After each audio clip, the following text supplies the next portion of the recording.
Are you making a big design mistake without even realizing it? Because honestly, window coverings can completely transform a space. They're what take a home from looking styled to actually feeling like a home. Hi there, it's Erin here from Three Birds Renovations. Now the good news is that DIY blinds are the simple choice to bring colour and style to any space in your home.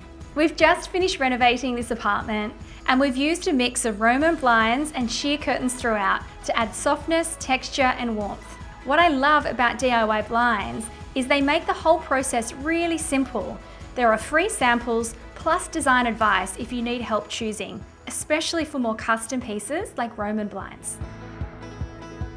Upstairs, we went with these beautiful Roman blinds in Kyoto green, and in the kitchen, Kyoto pistachio, which adds a soft hint of colour.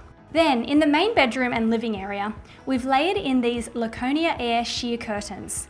They're light, airy, and fall so beautifully. And honestly, installing them is easier than you think. The brackets go up really simply and everything just clips into place. So if you're renovating or even just want to refresh your space, DIY blinds is such an easy and affordable way to do it. Jump online and check them out.